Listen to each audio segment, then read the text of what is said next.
বন্ধুরা, রুই মাছ দিয়ে দুন্দুল দিয়ে আমি তরকারিটা করব। তো আমি মাছগুলো ভালো করে ধুয়ে হলুদ লবণ একটু মরিচের গুঁড়া মাখিয়ে রাখলাম। তারপর দুন্দুলগুলো ধুয়ে পরিষ্কার করে তারপর আমি একটা পিলারের সাহায্যে খোসাটা ছাড়িয়ে নিচ্ছি। কি যে সুন্দর সবুজ কালার!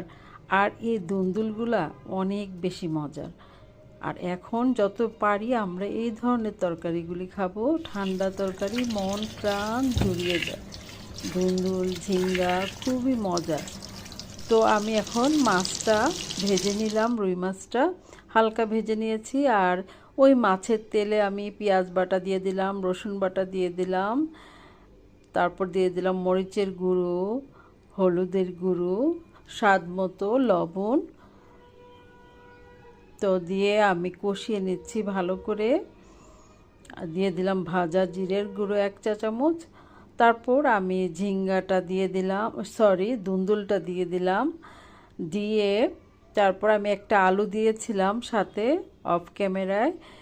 তো আলুটা দেওয়াতে অনেক বেশি ভালো লেগেছে। তো এখন সব মশলা একসাথে খুব সুন্দরভাবে কষিয়ে নিচ্ছি। প্রত্যেকটা তরকারির গায়ে মশলাটা লেগে গেছে। তো আমি কষানোর পর এখন একটু কিছুক্ষণের জন্য ঢাকা দিয়ে দিলাম। আর এই যে আমার দুন্দুলটা প্রায় হয়ে আসছে, আমি মাছটা দিয়ে দিলাম উপর থেকে। মাছটা যেহেতু ভাজা, তো তরকারিটা খুব তাড়াতাড়ি হয়ে যায়। আর এত মজার এই তরকারি, সাথে যদি 1 টুকরা লেবু থাকে অনেক বেশি ভালো লাগে এই গরমে দুপুরের খাবারে। তোমরা যারা খেয়েছো তারা তো জানোই, আর যারা খাওনি অবশ্যই করে খাবে।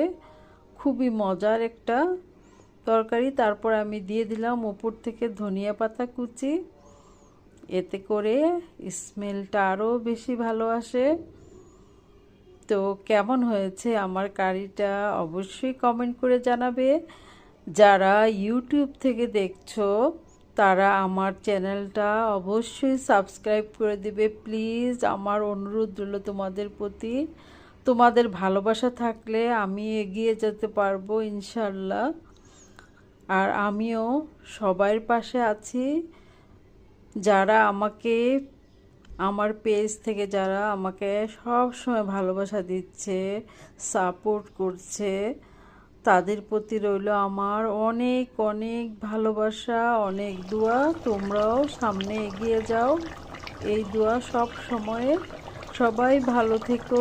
আল্লাহ হাফেজ।